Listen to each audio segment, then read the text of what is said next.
My name is Jesse Perlman. I'm running for president for America 2020.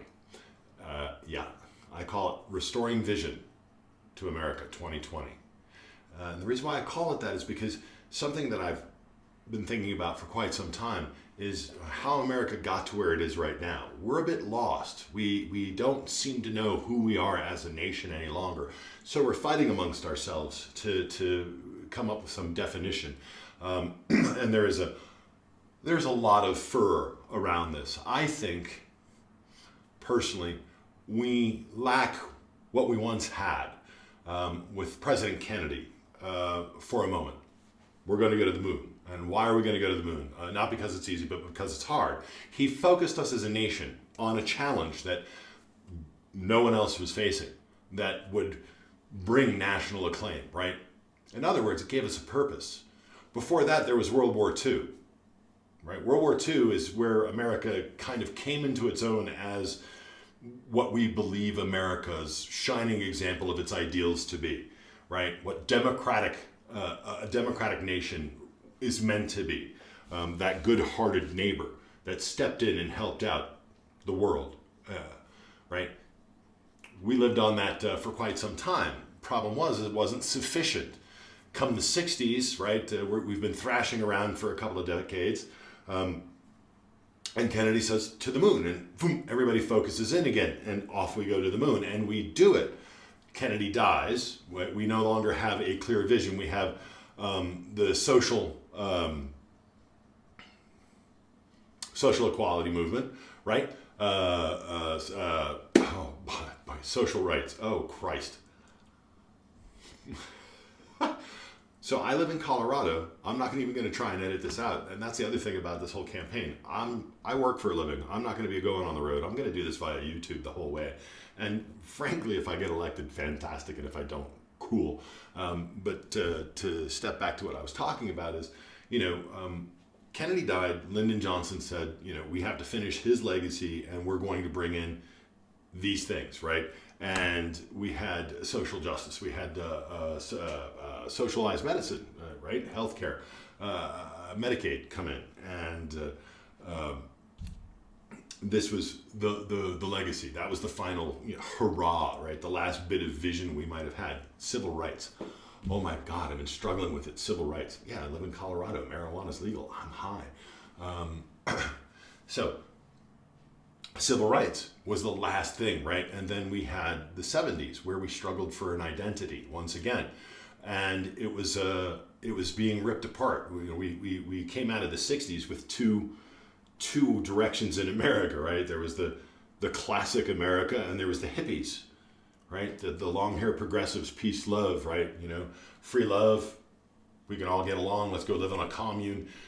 These were the baby boomers, right? Enjoying the fruits of the middle class that their parents and their parents had built, and that World War II gave us in spades, right? Coming out of that, all that industrialized behavior in America was a fantastic manufacturing time for America, right? That was our middle class, blue collar in nature. So 70s, 60s, we're spending that money. 70s, we're now struggling for the greater identity of what does that really mean? What does that mean as we start to grow up? And we come to this dividing line. We have a choice. And this was represented, I think, very clearly when Jimmy Carter was elected. Jimmy Carter was a voice of peace, a voice of unity, right? But he was sadly an inappropriate president to the era. The economic pressures were too great, and he put solar panels on the White House, right? And I think that was a declaration of saying, I believe that the way forward is a sustainable path when we look at energy. 70s was also a great time of nuclear power, right? And a lot of, I remember growing up at the Seabrook nuclear power plant and the protests and all of the things that came with that, and 3 Mile Island, and all of the terror that seemed to resonate in America around nuclear power. Gee, here I am in 2019, and I look back now and I ponder where that message may have come from, because had we made the choice in the 70s for the cleaner energy options, such as nuclear power and solar energy and wind, all the things that we were already starting to lean into then, we would be in a very different state right now. But the economies that would have been disrupted would have been dramatic and drastic. Let's not forget the petrodollar, where the US currency has been attached to the price of oil to help keep it strong, right? So this is a thing that is failing as the petro economy starts to die, and that's what's going on right now. What we have really now in the world, not America, America is just a microcosm of what's going on in the world, is simply the fight over economic systems and infrastructures. We have to change, we have to go forward. So this brings me to my vision for America. We've been lacking that, right? We had the civil rights push. Ooh, I wandered a bit afield, but we're coming back. We had the civil rights push, and then we looked around and we were like, well, we had Vietnam, bad experience. We had the free love, right, and the division come the 70s. We had Jimmy Carter with his expression, and then we lacked an enemy. Step forward, Iran, hostages are taken. An outsider politically, sound familiar, comes in promising change. I'm going to do it differently. This is Ronald Reagan. Ronald Reagan represented the rebirth of the Republican Party through a maverick, much like what we see, kind of trying to transpire today through Donald Trump, our current president. And we'll leave commentary to that at some other point. Trying to set my context here. I'll get there, I promise, I will. So what does Reagan do to focus our nation? He says, we'll make America great again. What does that do? Now, we know about coded speech, we know about coded talk, and it is, right? It elicits that American ideal from World War II, right? That, we're good guys. We're going to help you out, aren't we? But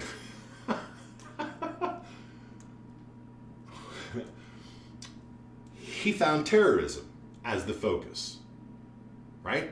That's what we shifted our view to. Moved away from communism.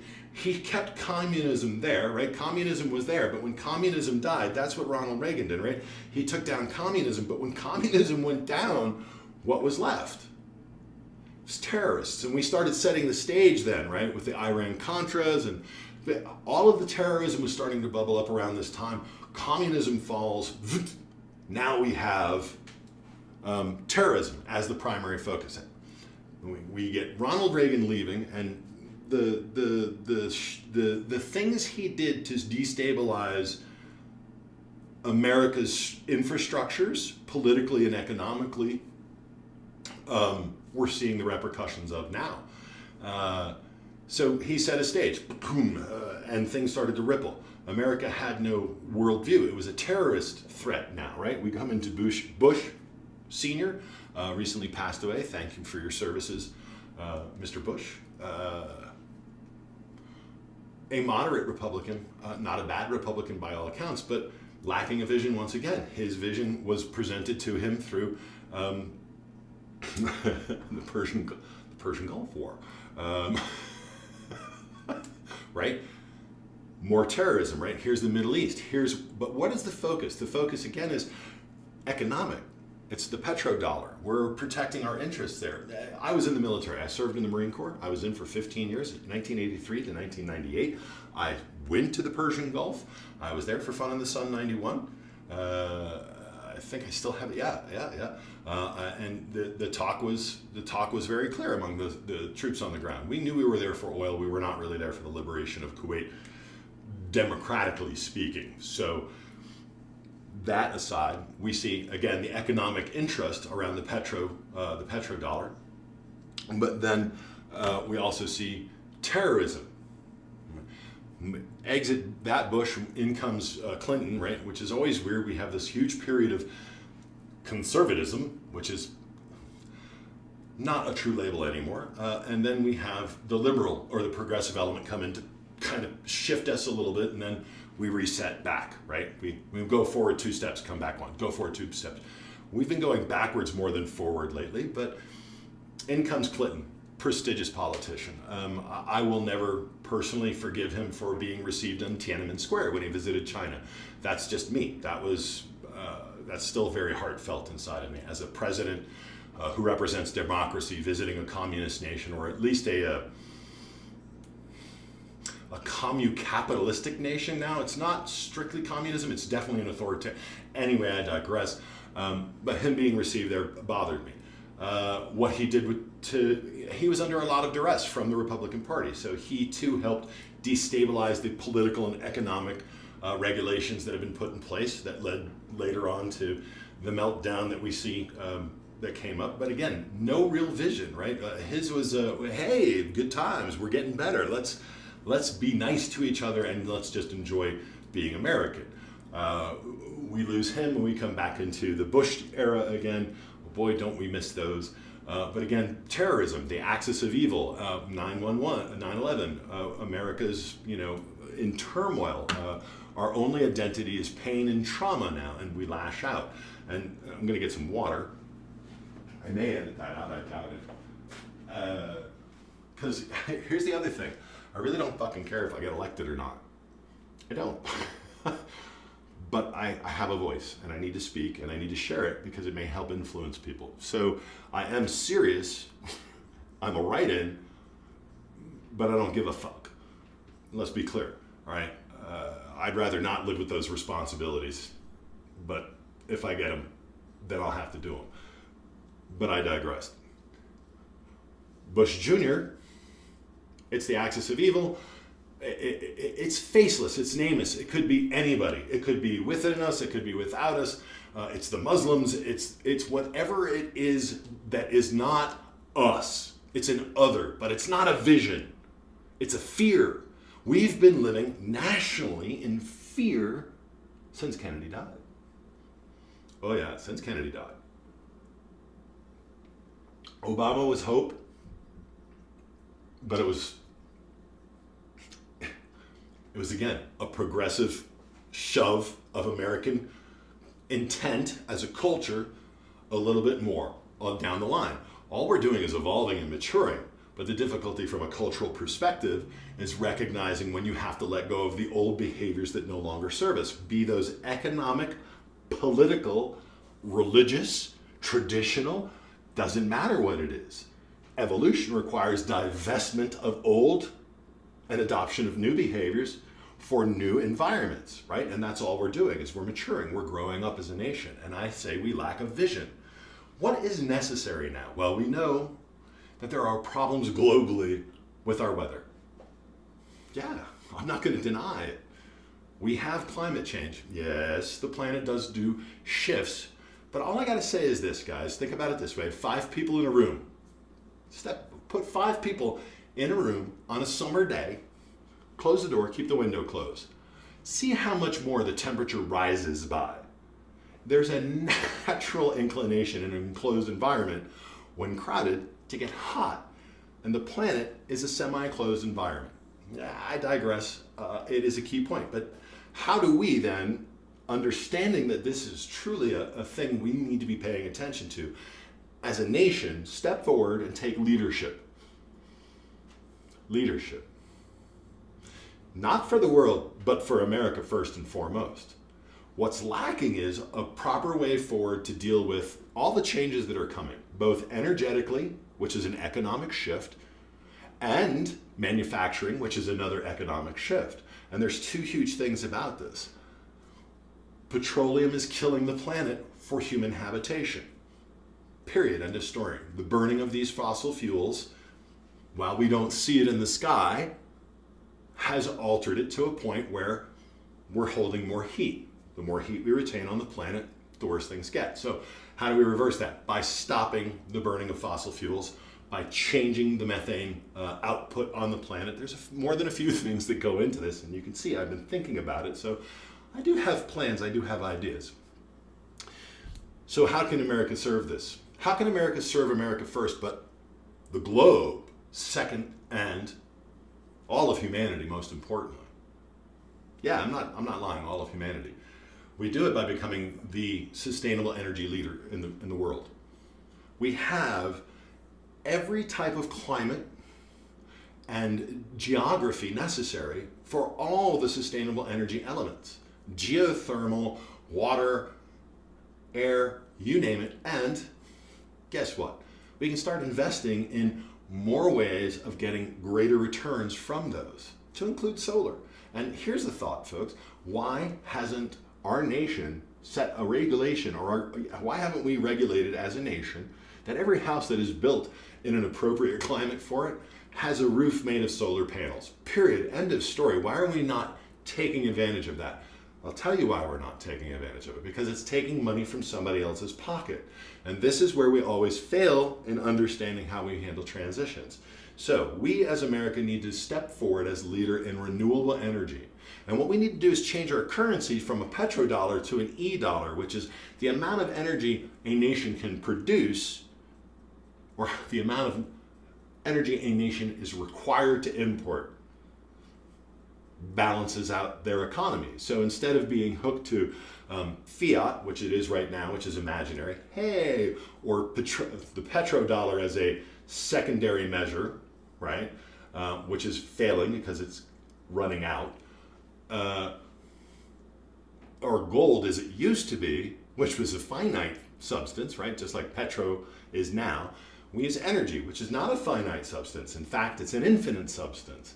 So if we produce enough of it, that means we have enough to give or to sell to others. And what does selling look like? Well, this is things that we can think about. But we have every element we need in this nation if we focus our intent, not because it's easy, but because it's necessary. Fuck hard, it's necessary. This is part of changing our infrastructure. That's number two.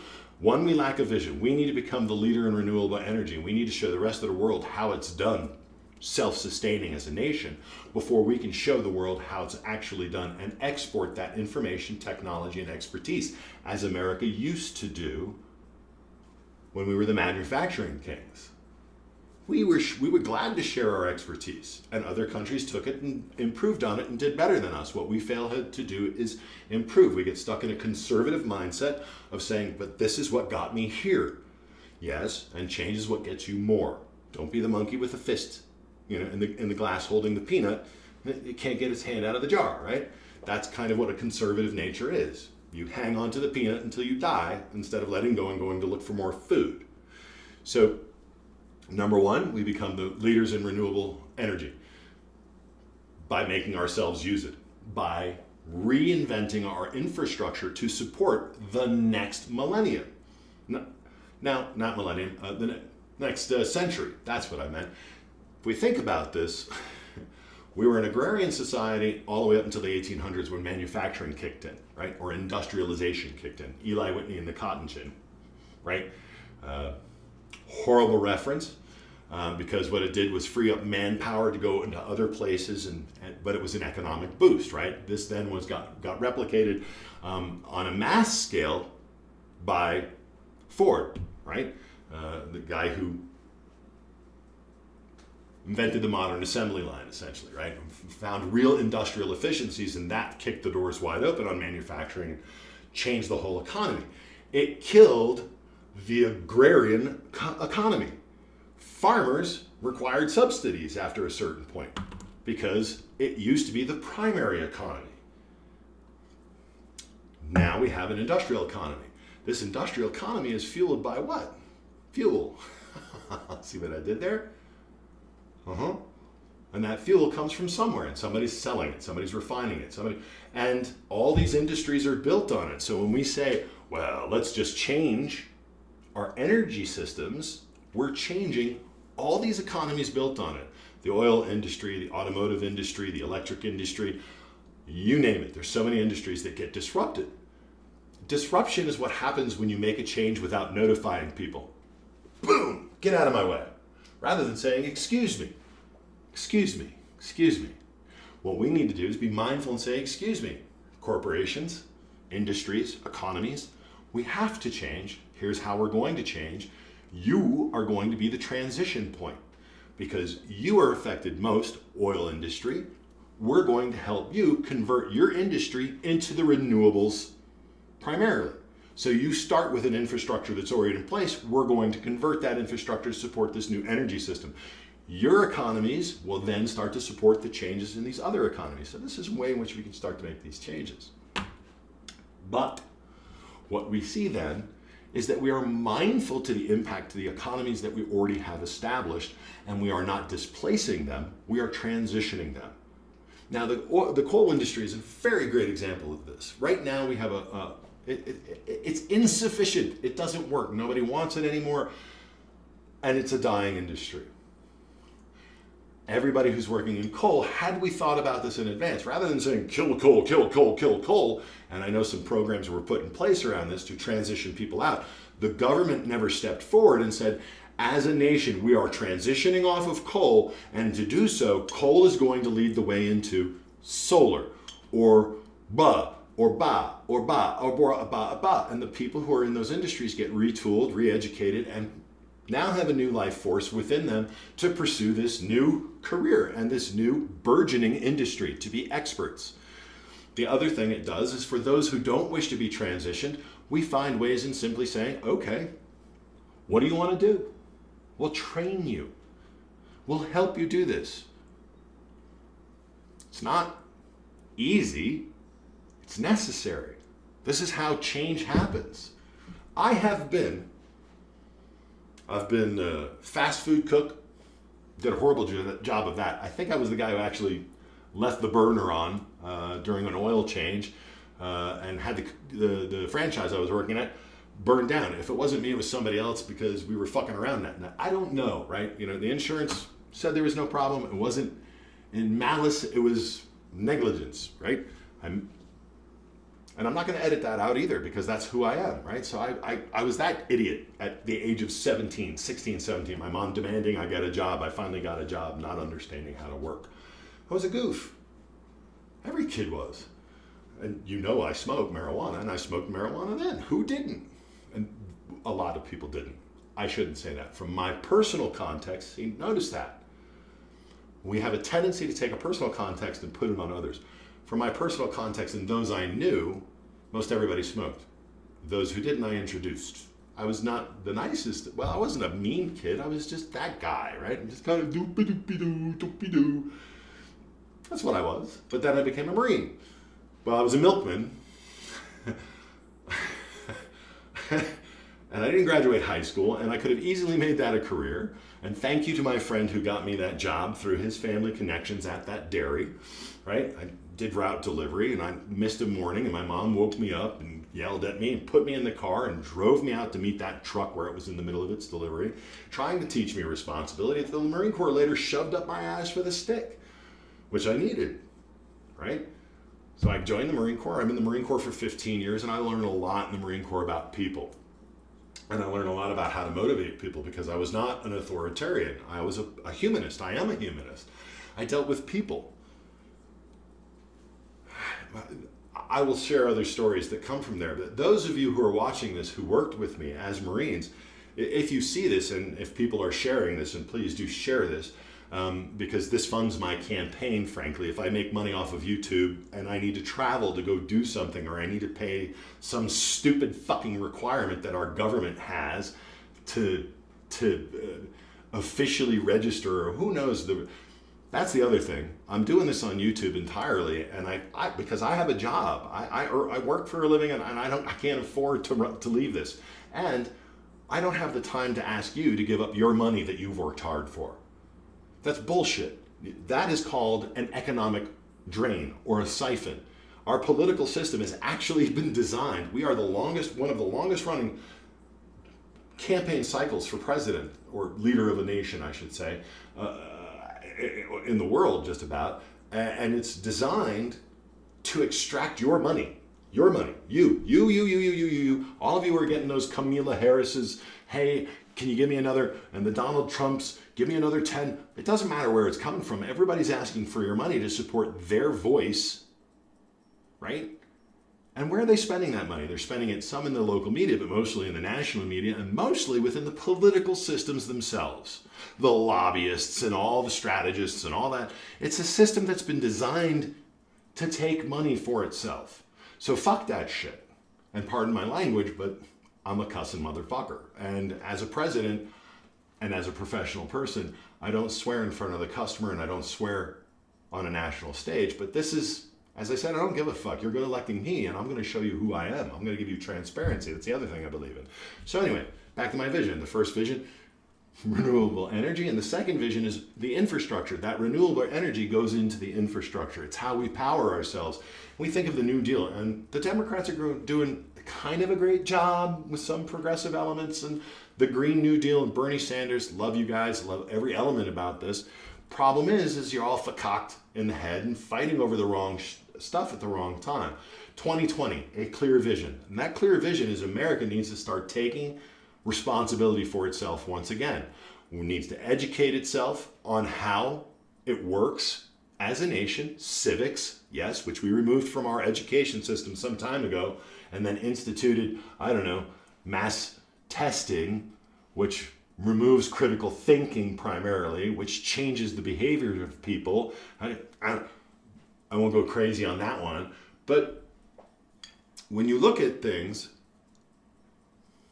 a trend emerges that we have been allowed to become complacent in America and not be invested in what it takes to be an American in America and to have America mean what it means to us. Now, I'm not calling for nationalism.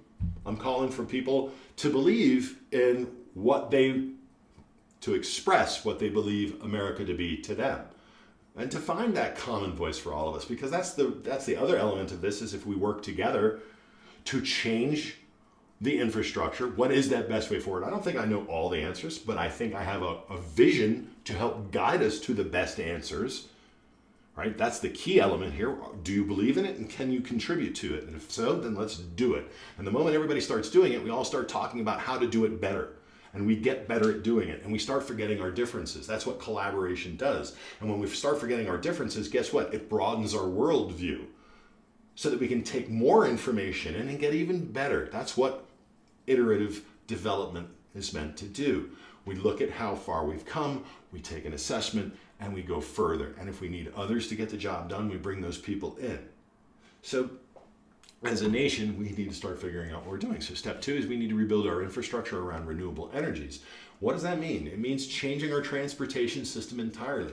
Our military is going to need to stay on petroleum fuel for some time until we find high energy output replacement systems. And that's the difficulty with a lot of renewable systems, right? The great thing about the petroleum product is that it blows up nicely as a vapor. Every engine is a combustion. It's an explosion controlled to give thrust. That's all it is, right? So, excuse me. Solar power doesn't give that. Solar power is a trickle collection into a battery. The battery must have the capacity to give it a lot of energy to the drive systems, and we're getting better and better at those technologies, but we're having very slow shifts.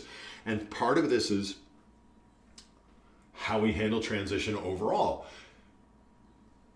In the 90s, we could have had electric vehicles for everybody with 300-mile range on it, right? Overnight charging on 120 volt.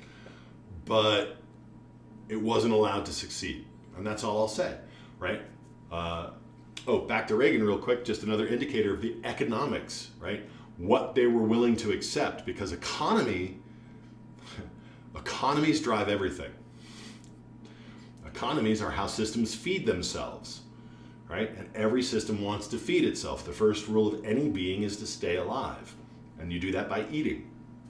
So, oh goodness, all the things I talk about. So, and another drink of water to help collect my thinking around this again.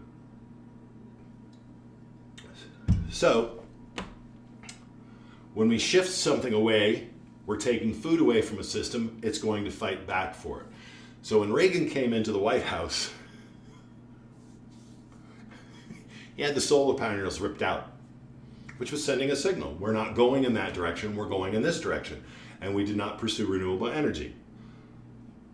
Come to Obama, Obama had him reinstalled, right? Marking a more progressive sign of the times, coming back full circle to say, we have to find a better way. We've been delayed in this progress.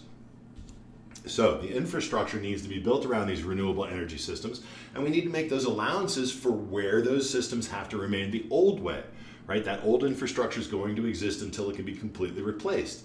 Transportation systems, critical transportation systems, response systems, all of those need high energy output systems. And maybe we go back to safe nuclears. I can't say. That's for all of us to figure out, right? So this is the first, these are the two first, we become the renewable leaders. How do we do that? We do it by actually reinventing America's own infrastructure, following renewable energy, pursuing renewable energy robustly, finding ways of combining renewable energy in systems.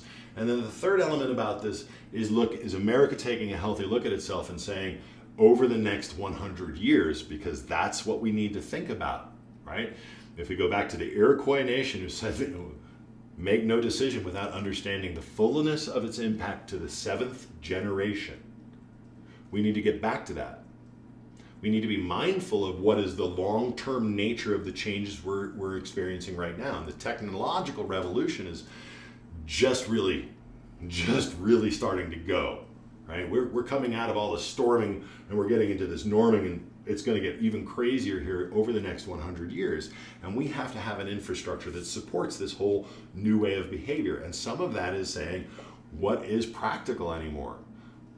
How we live in cities, how we move things around, how we form communities, how we even handle politics. They all need to come under review. Even our national traditions, even our national holidays, are they still worthwhile for us? Are we thankful on Thanksgiving? Are we? Or are we just waiting for Black Friday? Right? Are we really thinking about Jesus and the sacrifice and the rebirth come Easter? Or are we really looking forward to Cadbury cream eggs? Right? Where are we at with our values as a nation and what's important? Most of what we see nowadays from our traditions have been skewed away from their original values. A New Year's resolution was made back in the day when your life depended on changing what you were doing based on what you learned from the last year.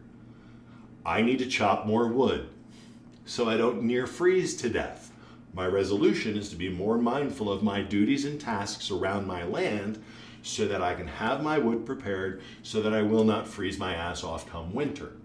That was what a resolution was intended to do. Over time, as we grew more complacent or more luxury-minded, or the hardships were less, the adversities were less, it changed to, I don't want to smoke cigarettes, I'm going to drink less, I want to lose weight.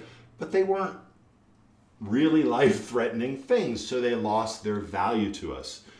So now when we make New Year's resolutions, it's pretty much a frickin' joke.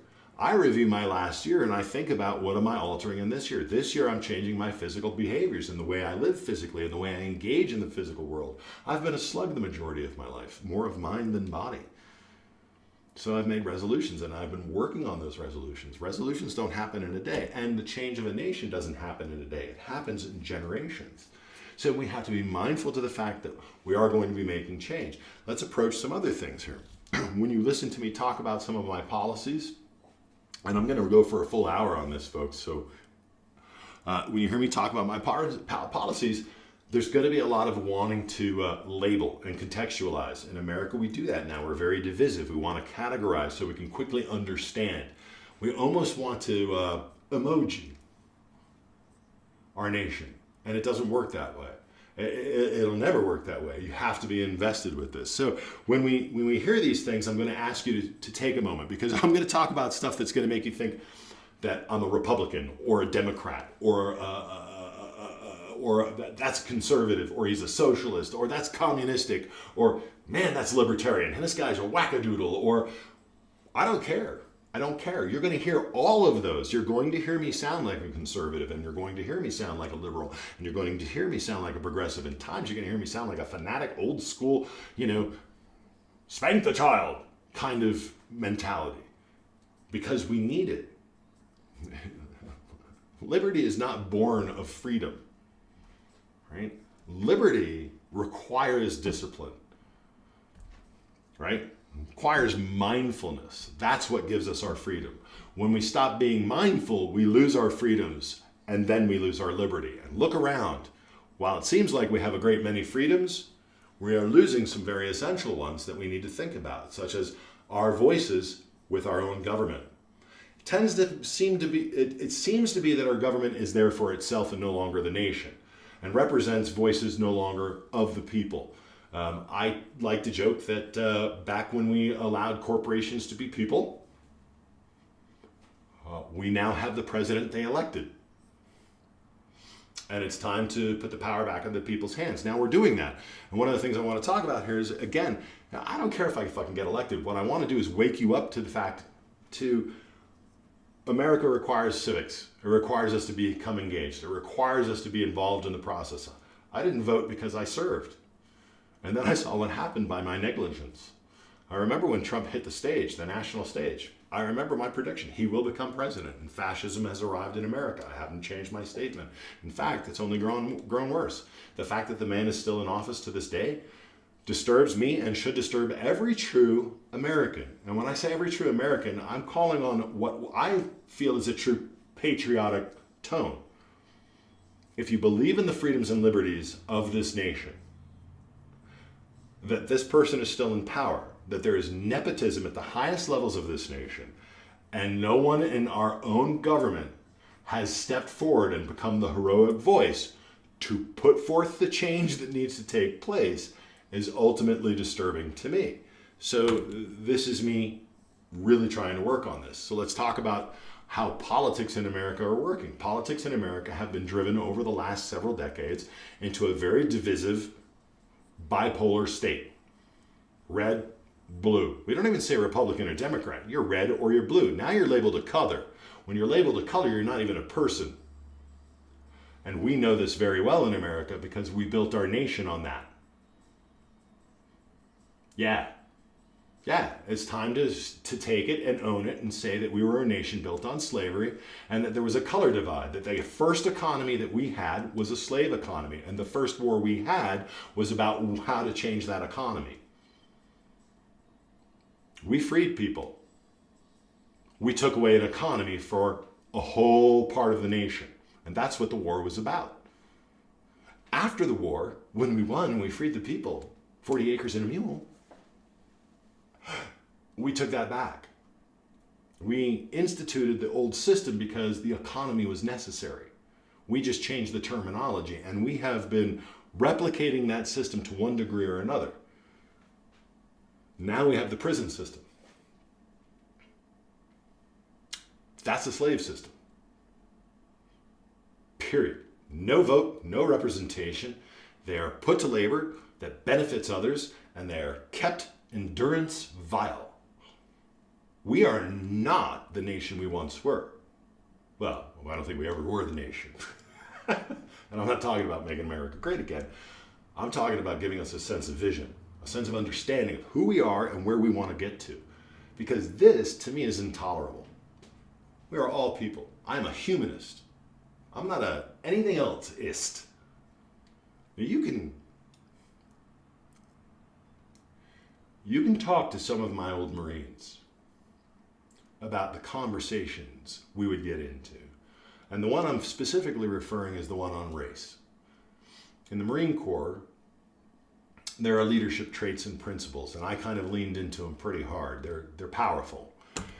Integrity is the primary one for me. From the leadership traits, without integrity, none of them matter. And it took me a while to really get into what integrity means and hold to it.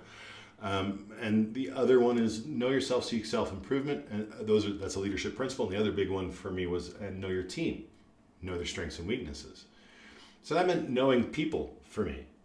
So one day we're sitting around in Iwakuni, Japan, waiting for aircraft to be refueled.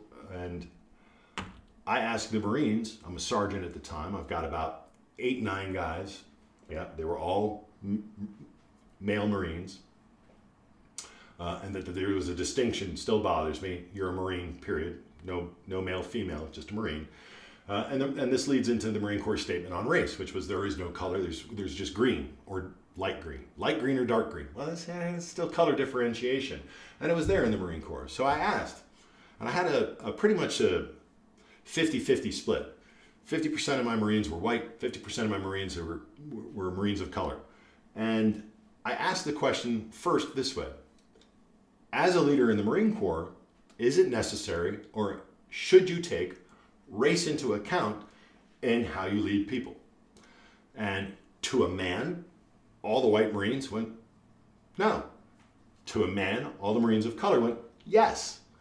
This started some heated discussion. I went, wait a minute, let's stop. Let me rephrase the question. I may have phrased it improperly. As a leader, is it necessary to understand a person and their background in order to lead them best? To a man, everyone said yes. To then, I then said, okay, if that is a truth, how then is race not applicable to understanding the background of a Marine and leading them? This opened the door to a lot of thoughtful conversation between the Marines, facilitated by me to keep it on track. And it ended when I had one white Marine say, I was raised in the Klan. And everybody, and I mean even mostly me, froze. My sphincter went, eek, this is going to get bad. And he said, and the truth of it is that when I got into the Marine Corps, I realized that I was raised with lies. People are people. It's what we do. It's how we treat each other. It's what we know of an individual that informs us about others. If we don't know an individual that doesn't look like us, then how can we ever get to know an individual that doesn't look like us? And when we get to red and blue, we are now at this line of you are not a human, right? And this is classic. This is jingoism. This is how you get nationalism on the rise as you paint an other, right? And America's good at that. Slavery, other, right? You can treat people horribly if they aren't human or perceived to be human. And that's what I mean. It's the perception. And we change perceptions. So there was that period in America's history. Let's not forget World War II, where we put all the Japanese in internment camps. We call them internment camps. Other nations would call them concentration camps. Why? Because you concentrated a group of people in one area. We had ghettos. Ghettos were intentional.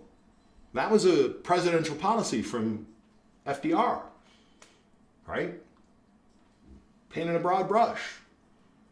Those became ghettos. Those were isolated economic areas. Black economies blossomed in those areas and then were destroyed by white economies when we saw they were thriving.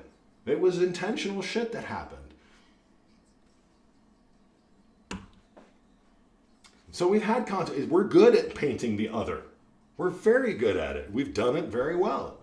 It's how you can do it. It's how you can wind up treating another human being like trash, is by disabling your ability to perceive them as such. I'm a humanist first and foremost, always. I always perceive people. And what I perceive foremost about people is pain. We all live for the same three things. We want three things. We want safety. Am I okay today? Am I fed? I want security. How long can I be okay and fed? All right. Safety can also be for me and my family. And security is, again, how long I can keep us safe for it's a period of time. And I know that by my social connections and my context. So if I'm plugged into a community that supports what I find to bring me safety and security, then I'm okay. Those that are alien to that are not okay. I don't want to go there. Those that are near it, I may broach. If we think about music, music is a wonderful representation of how what I call affinities work. Because that's all we're really talking about, is trying to find affinities. This two-party system in America is an utter and complete fucking failure. And it's been designed to make it almost impossible to have a multi-party system. How do you get the money? How the fuck can you get the money if it's a multi-party system? So, let's talk about political affinity groups. I'm not a Republican. I'm not a libertarian. I'm not an independent. I'm not a Democrat. I'm not red. I'm not blue. I'm not purple. I'm not green. I'm a fucking human. As a human, I care about safety, security, and my social context and connection. So, what's important to me? Healthcare. If I'm always stressed about my health and if I can't afford good health, I'm not going to be able to earn the money I need to take care of me. I'm losing my safety first and foremost. I'm definitely losing my security. And if I'm under threat for safety and security, my social connection may be able to help me, but if it's under duress from an economic standpoint, it can't help me either. So that stress makes my health even worse. Stress is killing us in America. Take a look around. Read a report. Watch a documentary. Stress is killing us in America. Drug addictions, alcoholism, suicide. America's desperate. We're horribly fucked up. We don't know who we are. We lack a vision. America is a great nation. America has an amazing power within it. Amazing sinews, strength, resilience, determination. So long as we get up off the fucking couch for a reason. We need to fix the planet. America first needs to fix itself by becoming the renewable energy leader. And it does that by reinventing its infrastructure to support it for the next century, because that's how that works. You build an infrastructure for a century, that's about all it's good for. But at the end of this century, we're going to get so innovative, it's not even... Look, the world I was born into doesn't even exist anymore. I don't watch a movie that was filmed post 2013, 2008 at the very latest, because the technologies are just so different. So the world's going to continue to change. And if we're trying to fix an infrastructure that's built on the old economies, we're fucked. So we have to move forward. So we rebuild ours, we become the global leaders in renewable energy. And by doing that, we help the rest of this world get off of the old economies, find these new economies, and we heal the planet for sustainability. We can't flee the planet in mass. Only the rich can do that. Only the very fucking wealthy can build a space ark out of here. And that's not a solution either. So what must they do? It's either get draconian on America, or not America, but on the planet, right? To suck the last little bits of marrow out of it from these old economies and earn the last bit of the false fucking gold that there is. Because the truth of the matter is it's all changing. Autonomous vehicles, robotics, and AI. Manufacturing is going to be lost to the human hand. Human supervision is always going to be there. This is what kills me. The current economic thinking, the big solution from all the economic thinkers is what they call a universal basic income. We're looking at displacing over 5 billion jobs in the next decade, minimum. Huge turmoil. Well, how do these people earn money? No nation can support that kind of welfare state. Aha, I know what we do. We give everybody a universal basic income, an allowance. You can't get a job because in order to save money, we automated it out of existence. But if you can't make money, you can't spend money to give me money. So I'm going to give you an allowance to go buy the shit you need off the economy that I fucked up and turned into just a recycling system, because I'm going to give you your basic income and you're going to go spend it into my store and it's going to come right back to my hand and I'm going to give it to you again. And that's when I realized the whole fucking thing is a joke. It's false. Economies are false. The first economic system that got humanity started to where it is today, help. It was free.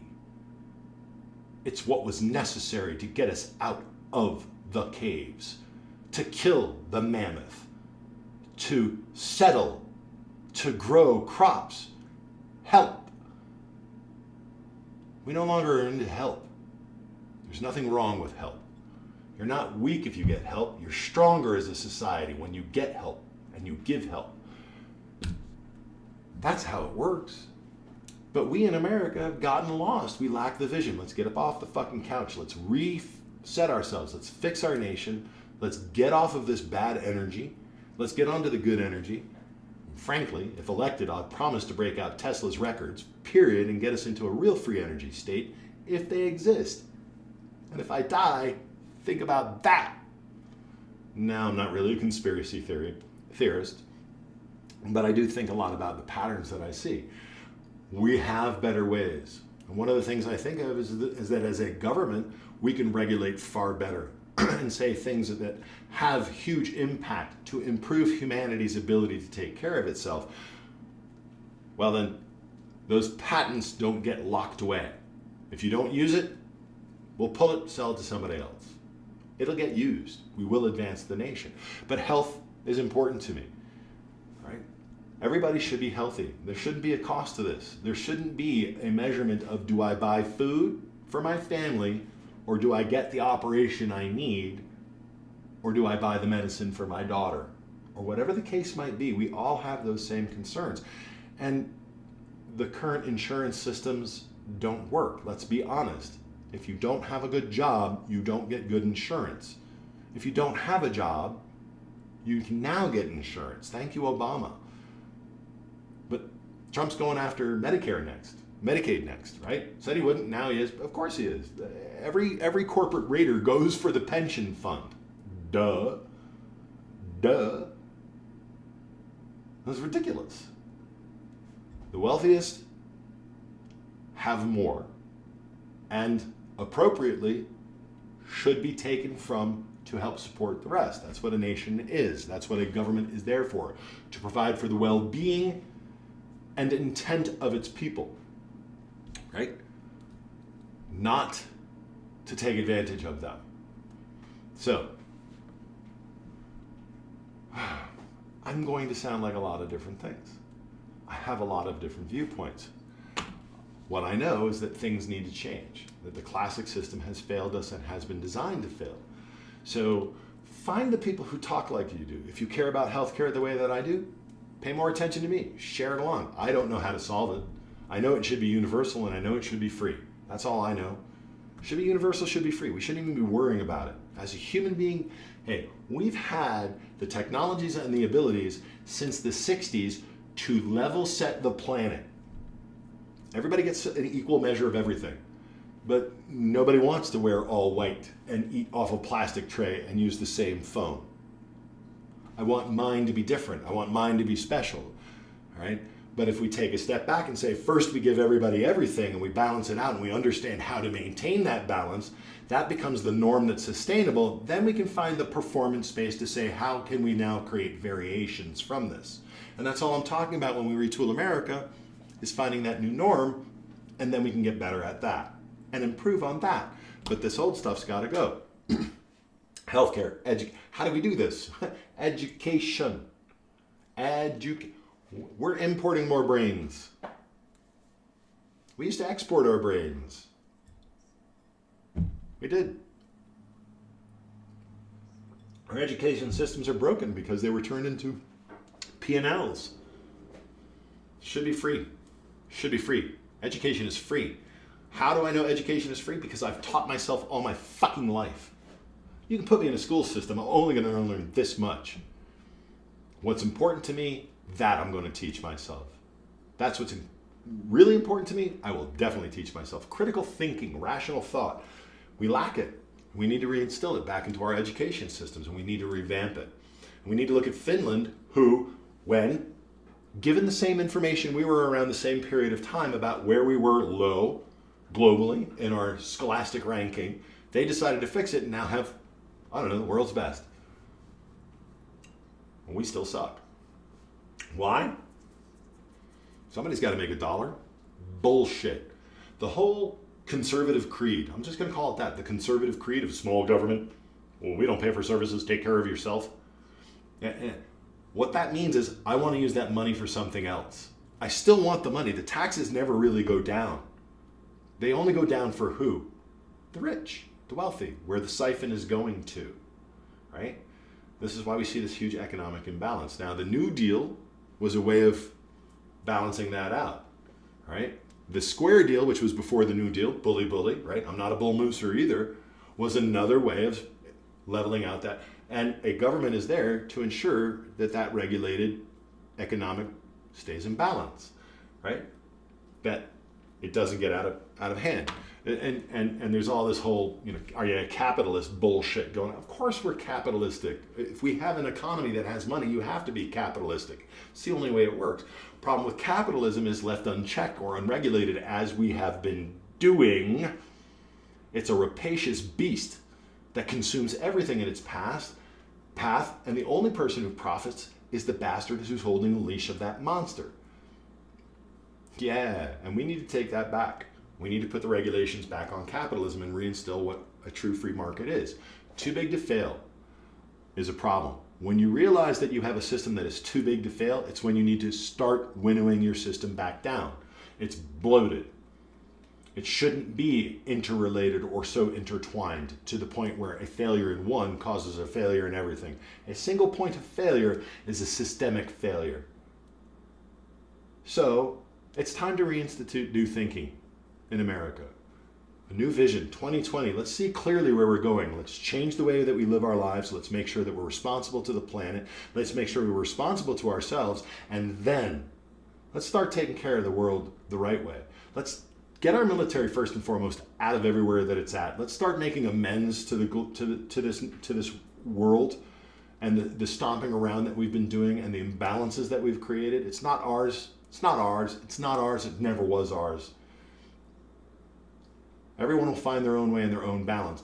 If it starts to encroach on us, then yes, we will have a conversation, but no more preemptory stomping around where we don't fucking belong.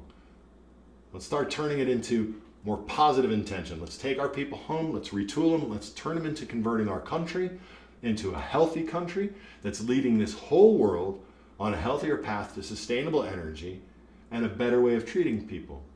And we'll find our new way forward working together. I don't know all the answers. I have some ideas.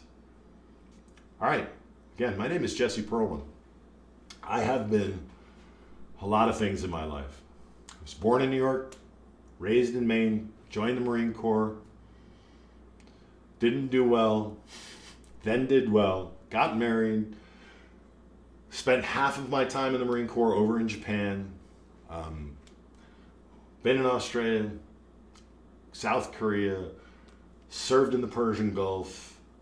I got out, I went up to Rhode Island, I got divorced, I fled, yes, I fled to Colorado.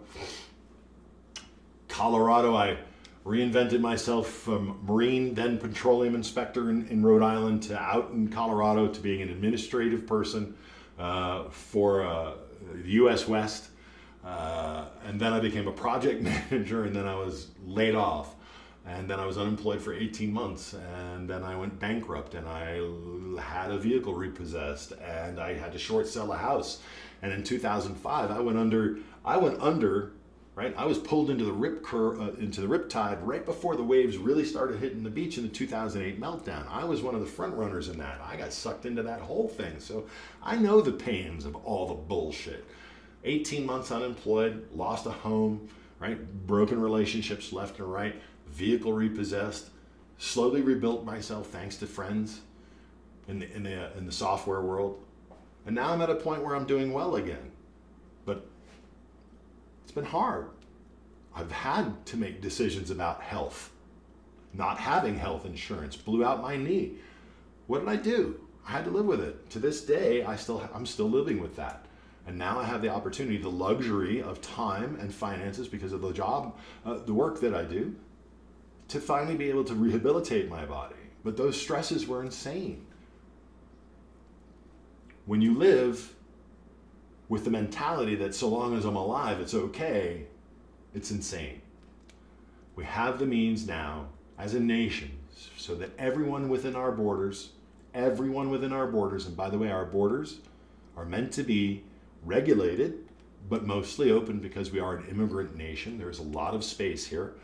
And diversity is what brings us greater understanding and greater innovation. It's the way it works. Sit down with a group of 2 people and try and come up with a concept.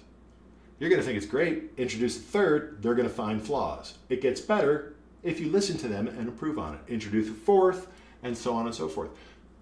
That's how it works. So politically, just align yourself with, hey, if I'm talking sense about energetically, globally, healthcare, education, I won't even get into guns yet, right? Second Amendment's important, very important right now. I have not owned a gun. I got out of the Marine Corps, I was like done, and I'm a little over an hour. I'm gonna be done in just a second. This one's an important point. I'm buying a gun soon. Second Amendment is there to protect the First Amendment. It's to protect us against tyranny. If you look around in America nowadays, it gives one pause. That I got to a point in my life, in a nation in which I felt very safe, to start thinking about the Constitution in such a very clear and direct manner as it relates to me and what I see happening around me. It's disconcerting. That's why I'm doing this. Why am I not doing it the traditional way? Well, my mother always said that I like to skip the middle steps. 1, 2, 3, 7, 8, 9, 10. And that's what I'm doing. I'm saying I don't want to do politics. Politics is bullshit. Politics in America is a broken system that does not work. It's there to serve the politicians first and foremost. While we get incremental change, it's the inappropriate incremental change because it's being managed through a different system. These people do not represent the people. The latest wave do represent the people. We, the people, are becoming more aware and reinvesting ourselves at a grassroots. I am more concerned about 2020. I'm more concerned about the presidential focus and how we're all fucking this up. And I also want to raise awareness to the fact that it is an economic siphon. Don't give your money to those jackasses. If Congress said that time shall be set aside to give news to America on broadcast TV, A, all advertising should be removed from anything that is called broadcast news, and B, time should be given free on all channels to all people who are campaigning so they can state their voice freely to America across that channel for news. For, and here's the real fact, the political landscape of America and those who are running to help guide, direct, and or change its course is in fact the most important news of the land and should not be paid for in any way, shape, or form by any person who has a desire to serve this nation. So stop giving them the fucking money. You know what? Let YouTube pay me. Subscribe. My name's Jesse Perlman. I'm running for president. Restoring American Vision. Restoring Vision to America 2020. Like, comment, subscribe. I will pay attention and respond. I'm not going to, no production values. This is it. I'm not going to edit this thing. I'm not going to try and change anything. I'm going to let this thing process. I'm going to let it do its autocorrect, and then I'm loading it up. And then I'm going to post it on Facebook, and then I'm going to post it on LinkedIn. And I'm going to say that this is a personal thing, not related professional in any way, shape, or form. Please watch, and if you like, click and subscribe. And let's see what happens. And frankly, please do check back because I'm going to be talking about not just things presidential, but all sorts of things. I'm a natural philosopher. I have a great many viewpoints and a great many things to say about how we as humans are existing now and are evolving, and how we need to be more mindful to the fact of what it takes for us to evolve in a healthy fashion and work together. Thank you.